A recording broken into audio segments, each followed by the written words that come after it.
The war in Europe was almost over, but one American general believed the most dangerous enemy was just getting started.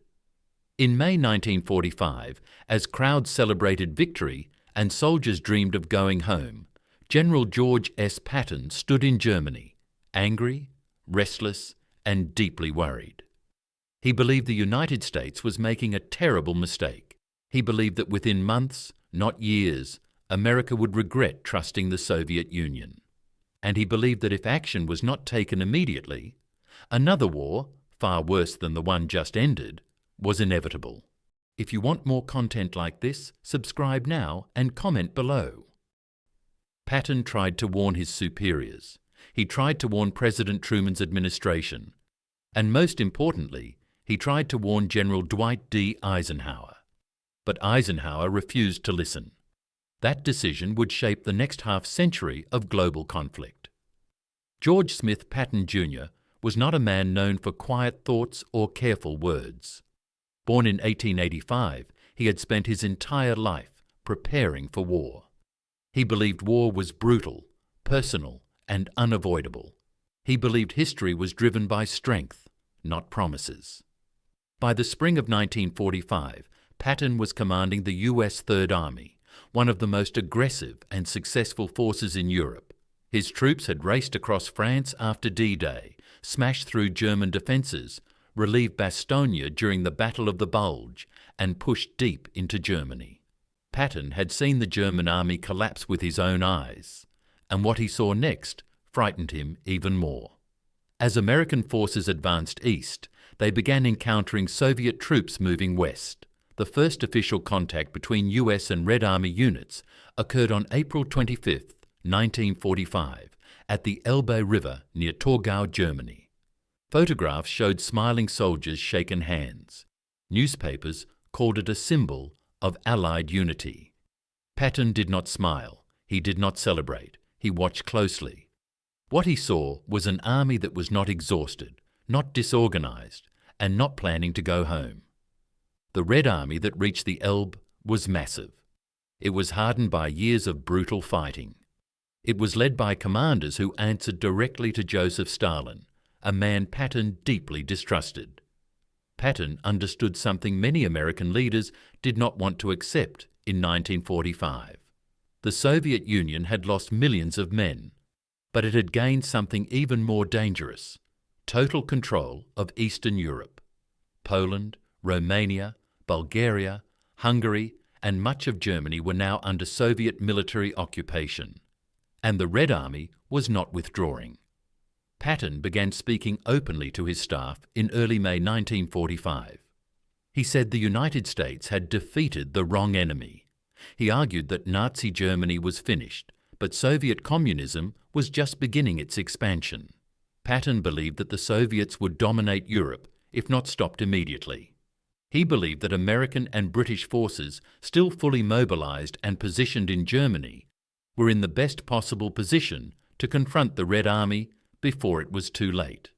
Patton's thinking was shaped by both history and observation. He had studied European wars his entire life. He knew that alliances formed out of necessity often collapsed once the common enemy was gone. He also knew that the Soviet Union had never shared the democratic values of the United States or Britain. Patton had read intelligence reports. He listened to displaced civilians fleeing Soviet-controlled areas. He heard stories of arrests, executions, and forced labor. To Patton, the signs were clear. A new conflict was already forming. In private letters and conversations, Patton warned that the Soviets were not allies, but future enemies. On May 7, 1945, Germany officially surrendered in Reims, France. Victory in Europe Day followed on May 8th. While others celebrated, Patton wrote in his diary that peace would not last. He believed the United States was wasting a historic opportunity. He argued that if war with the Soviet Union was inevitable, it should be fought now, while American forces were still strong and positioned deep inside Germany. Patton's proposed idea was radical, but not entirely unique. British Prime Minister Winston Churchill shared similar fears. In April 1945, Churchill had ordered British planners to quietly study a possible war against the Soviet Union. That study would later be known as Operation Unthinkable. The plan examined whether Allied forces, including rearmed German units, could push the Red Army out of Eastern Europe. The conclusion was grim. The Soviets had overwhelming numbers. The cost would be enormous. And politically, the idea was impossible to sell. In Washington, President Harry S. Truman was new to the job. Franklin D. Roosevelt had died on April 12, 1945, leaving Truman to manage the final stages of the war. Truman relied heavily on Eisenhower, the supreme Allied commander in Europe. Eisenhower believed deeply in coalition warfare. He believed unity had won the war. And he believed unity was still necessary to defeat Japan. For Eisenhower, the Soviet Union was a difficult partner, but still a partner. Eisenhower also believed that Patton was dangerous. Patton's public statements, his harsh language, and his controversial behaviour worried the high command. Patton had already been reprimanded twice in 1943 for slapping soldiers suffering from combat fatigue in Sicily. Though Eisenhower valued Patton's battlefield skill, he did not trust his judgment outside of combat operations. When Patton began openly criticizing the Soviets in May and June of 1945, Eisenhower saw it as a threat to Allied unity. Patton complained that American forces were handing over territory to the Soviets unnecessarily. He was especially angry about Czechoslovakia. Patton's Third Army had reached Western Bohemia by early May 1945 and was in position to advance on Prague. The Czech capital rose in rebellion against German forces on May 5th. Patton wanted to move immediately, but Eisenhower ordered Patton to stop.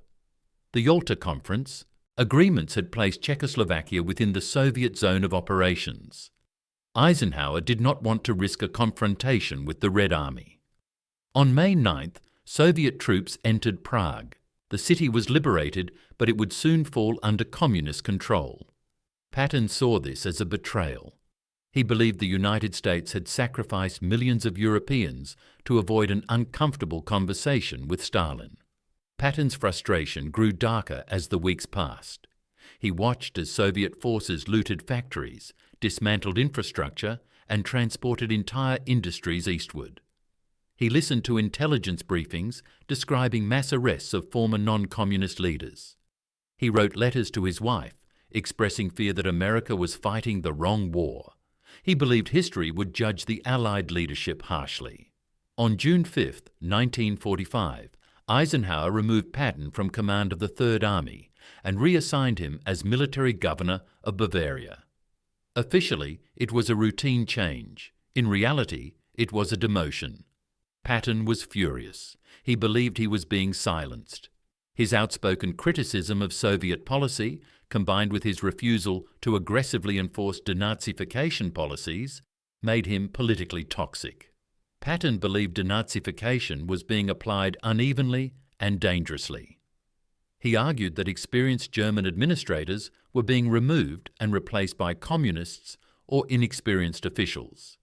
He famously compared the Nazi Party to the Democratic and Republican parties, a comment that caused outrage in Washington. Eisenhower had enough. In October 1945, Patton was relieved of his post entirely and assigned to command the 15th Army, a largely administrative unit tasked with writing history. By then, Patton's warnings were no longer welcome. The United States was focused on demobilization. Millions of soldiers were returning home. The public wanted peace. Any talk of another war was unacceptable. Patton became increasingly isolated. On December 9, 1945, Patton was injured in a car accident near Mannheim, Germany. He died 12 days later, on December 21, 1945, at the age of 60. Within months of Patton's death, his fears began to materialize. In February 1946, George F. Kennan sent his famous long telegram from Moscow, warning that the Soviet Union was inherently expansionist. In March 1946, Winston Churchill delivered his Iron Curtain speech in Fulton, Missouri, declaring that Europe was being divided. By 1947, the Cold War was fully underway. Eastern Europe fell under communist control exactly as Patton had predicted.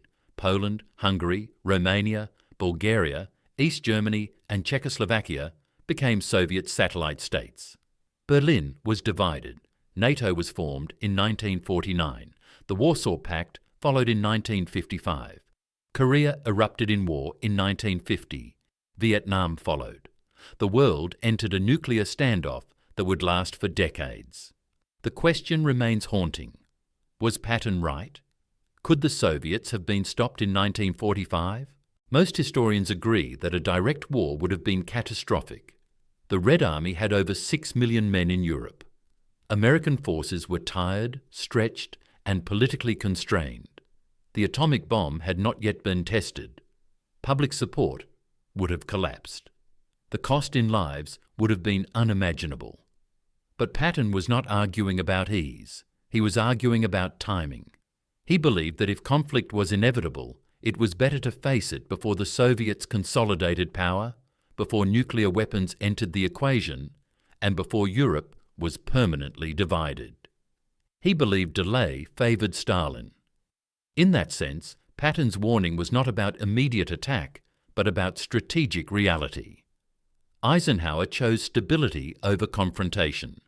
He chose diplomacy over risk. His decision helped avoid immediate war, but it did not prevent long-term conflict. The Cold War that followed killed millions indirectly and brought the world to the brink of nuclear destruction more than once. Patton saw that future coming when most Americans could not. George Patton was many things. He was reckless. He was arrogant. He was deeply flawed. But he was also a soldier who understood power, fear, and history. In 1945, when the world wanted peace at any cost, Patton warned that peace built on illusion would not last. His voice was ignored. His career was ended. His life was cut short.